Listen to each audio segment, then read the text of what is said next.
సాధారణంగా వరదల సందర్భంలో ఒక పద్ధతి ఉంటుంది.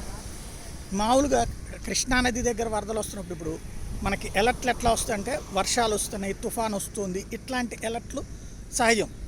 పిడుగులు వస్తున్నాయి. ఇవి కాకుండా ఒక ప్రాంతంలోకి నీళ్లు వదులుతున్నాం అన్నప్పుడు చెప్పాలి.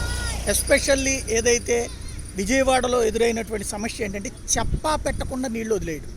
ఇది అబద్ధం కాదు, మనకందరికీ కూడా లోతట్టు ప్రాంతాలు అన్నారు. లోతట్టు ప్రాంతాలు అంటే కృష్ణానది లోపల ఉండే ప్రాంతాలు, అంతేగాని మిగతా ప్రాంతాలు లోతట్టు ప్రాంతాలు అన్నారు. ఇప్పుడు ప్రస్తుతం మనం చూస్తున్నటువంటిది ఇది సింగనగర్ అన్నమాట. సింగనగర్ నుంచి రామవరపాడు నుంచి వెళ్ళేటటువంటి రోడ్డు హైవే. ఇది లోతట్టు ప్రాంతం కాదు, ఇది ప్రధానమైనటువంటి ఏరియా.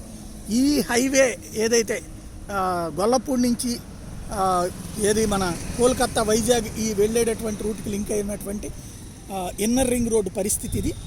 వాస్తవంగా ఎవ్వరికి ఎట్లాంటి సమాచారం లేదు. నీళ్లు వదిలే ముందు సాధారణంగా గతంలో అయితే కనుక ఈ వెలగలేరు రెగ్యులేటర్ దగ్గర నీళ్లు వదిలిన, బుడమేరు దగ్గర నీళ్లు వదులుతున్నప్పుడు ఇంటిమేట్ చేసేవాళ్ళు, ఇదిగో అందరూ కూడా ఈ ప్రాంతాల్లో నీళ్ళు వచ్చేసేటువంటి అవకాశం ఉంది అని చెప్పేసి అక్కడ ఉన్నటువంటి స్కూళ్ళల్లో శిబిరాలు ఏర్పాటు చేయడం కానీ, లేదంటే కనుక అవతలకు పంపించడం ఉండేది.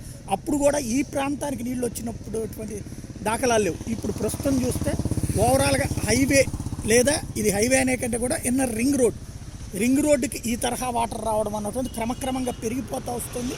వేలాది మంది ఇప్పుడు ఎవ్వరికి ఏమీ తెలియకపోవడం వల్ల చేతిలో ఏమీ లేకుండా అకస్మాత్తుగా రోడ్డును పడ్డారు. అందరి పరిస్థితి ఇట్లా ఉంది. ఇప్పటికీ కొట్టుకుపోతున్నటువంటి వాళ్ళని కాపాడేటటువంటి ప్రయత్నం ఇది. చాలా రోజుల నుంచి ప్రశాంతంగా ఉన్నటువంటి వాతావరణం ఒక్కసారిగా గందరగోళానికి దారి